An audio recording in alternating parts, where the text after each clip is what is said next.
हथेली और तलवों में पूरे शरीर के एक्यूप्रेशर पॉइंट होते हैं, रिफ्लेक्शन पॉइंट होते हैं। उनको एक्टिवेट करने के लिए 2 ढोलक ताली की बात करूंगा। दोनों ढोलक ताली अगर आप 2-2, 3-3 मिनट रोज़ बजा लेते हैं तो पूरे शरीर के अंदर ब्लड सर्कुलेशन चलता है। पहली तो है खड़े होकर ढोलक ताली।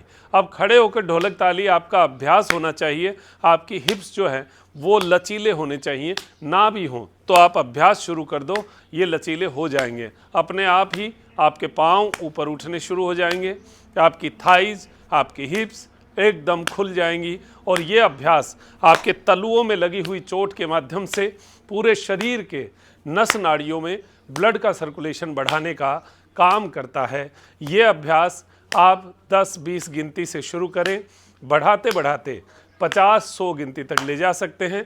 और भी अभ्यास बन जाए तो और भी बढ़ा सकते हैं। अब दूसरा अभ्यास जो है वो है बैठकर ढोलक ताली। जब आप खड़े होकर 50 ढोलक ताली, 100 ढोलक ताली बजा लें तो फिर गोमुख आसन में बैठिए। ये आसन भी बैठने का बहुत सुंदर आसन है। दिन में एक बार कम से कम गोमुख आसन में ज़रूर बैठा करो। थाइज का और हिप्स का आपको जॉइंट के हार्डनेस का पता चलता है, और अगर रोज़ बैठते हैं तो हार्डनेस आती नहीं।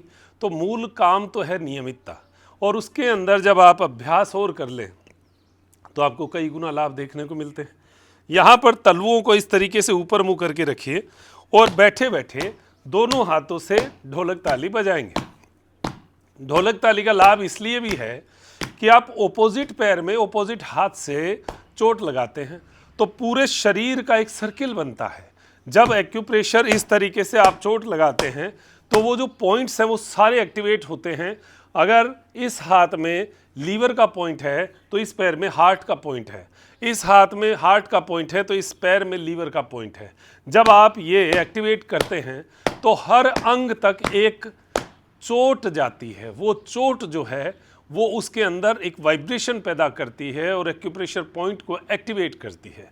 ये रोज़ का अभ्यास आपको लाभ देता है। लेकिन ध्यान रखिए, हार्ट और बीपी की समस्या में कोई गंभीर स्थिति हो तो हमें इस तरीके की चोट से बचना चाहिए, हमें इस तरीके का अभ्यास नहीं करना चाहिए। बाकी सामान्य स्थितियों में शरीर स्वस्थ हो, आप इस स्थिति में अपने शरीर के ब्लड सर्कुलेशन को एक्टिवेट करते हैं। हर एक्यूप्रेशर पॉइंट आपके ताकत में आता है। 2-3 मिनट से ज़्यादा अभ्यास लगातार कभी हमेशा करना नहीं चाहिए। अभ्यास बन जाए उसके बाद में आप थोड़ा थोड़ा बढ़ाइए, शरीर की क्षमता देखिए। अगर शरीर कहता है तो लगातार करिए। नियमित योग क्लास में ऐसी बहुत सारी चीज़ें हम लेकर आते हैं।